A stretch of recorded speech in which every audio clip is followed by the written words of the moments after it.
Good afternoon, ladies and gentlemen. My name is Eve Berrington, and I'm going to read a little bit from this amazing book called Painting the Energy Body, Signs and Symbols for Vibrational Healing by Petra, Neumayer, and Roswitha Stark.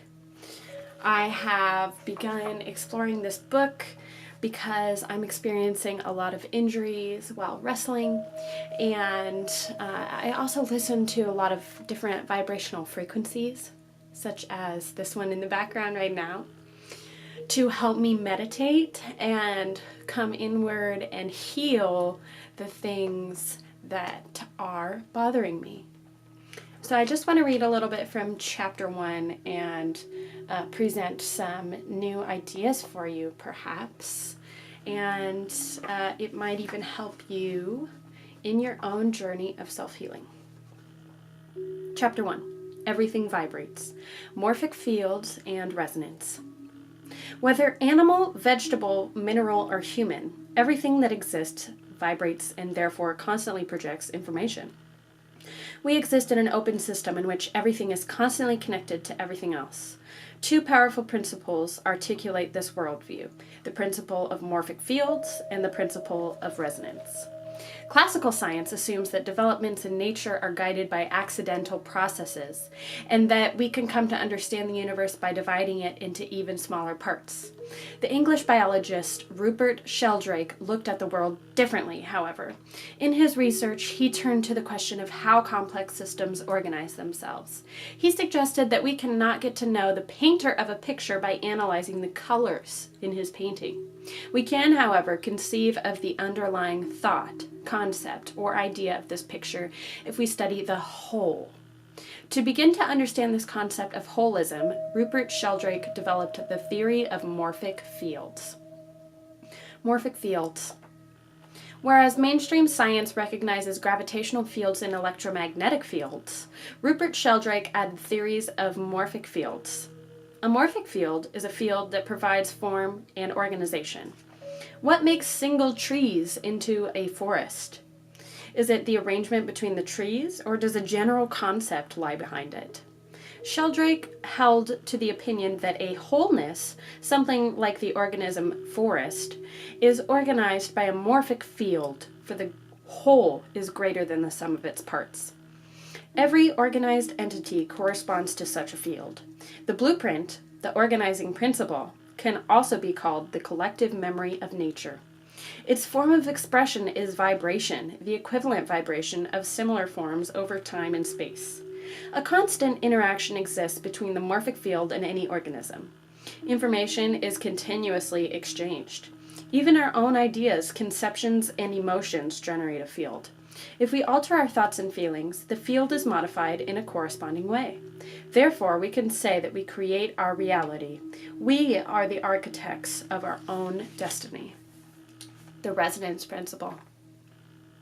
Throughout our lives, we are in constant communication and interaction with our environment. Uncountable bits of information, vibrations, influence us from the outside and also radiate outward from our organism. The concept of resonance originated in the work of the Russian biologist Alexander Gurevich, born 1874, died 1954. In addition to other important contributions, Gurevich theorized that everything vibrates and everything radiates.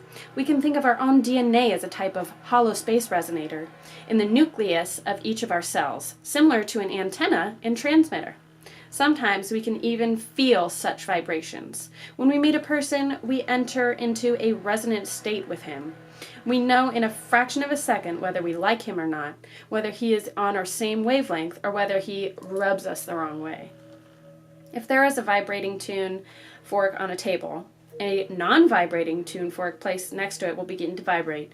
It enters into a resonance at the frequency of the vibrating tuning fork and operates as an antenna and transmitter at the same time. It works the very same way with all vibrations that the human system encounters. We enter into resonance with the waves around us. The particular information that is transmitted to us by the waves we encounter often directs how our organism reacts.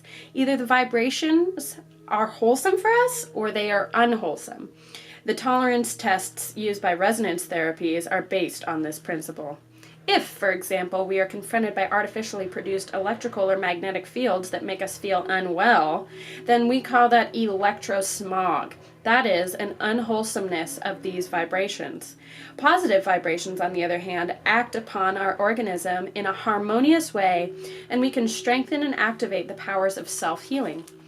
In the figure below, the upper wave, the tree, has the same frequency as the vibration transmitted by the woman, though at a greater amplitude. This vibration is very well tolerated and strengthens the woman's own vibration. The greater amplitude does not disturb the wholesomeness. There's the tree. There's the woman. I'm sure we're about to hear about the cat in a second. If, however, two waves have differing frequencies, they can create an unwholesome disharmony that weakens our own vibration. This is made clear by the lower wave in the illustration. The vibration of the cat virtually clashes with the vibration of the woman, which is indicative of an unwholesome state. As you can see here. Cat waves, lady waves, having some dissonance there. Our body's vibrations may be in harmony or disharmony with the vibrations of other organisms around us. So that was the end of the intro there, chapter 1. It goes on to tell you healing with geometric signs and symbols, different types of symbols that there are that humans have used throughout history, and even specific incidences with specific people that had the markings on them that they found as, for instance, if somebody was mummified or had a tomb. They would put the markings on them if they had a particular problem. And anyway, humans have been doing this, and now these cool authors here have put it into a book that tells you exactly what these symbols are. Some of them you'll recognize, some of them you may not. Anyway, I will probably go on to read more of chapter 2 and show the actual illustrations later. There's a part in this book where you need what they call a tensor rod, which I don't have, and this book was a little bit difficult to get through at first because I like to read through things a couple times, and I didn't have the tensor rod, nor have I success. It's similar to a pendulum, you know, if you've ever tried to use one of those when you're communicating with the energies around you, you know, is it positive or is it negative, and getting a clear reading from something like that. But I am going to post a video of me building a tensor rod and using it and actually attempting to do it because I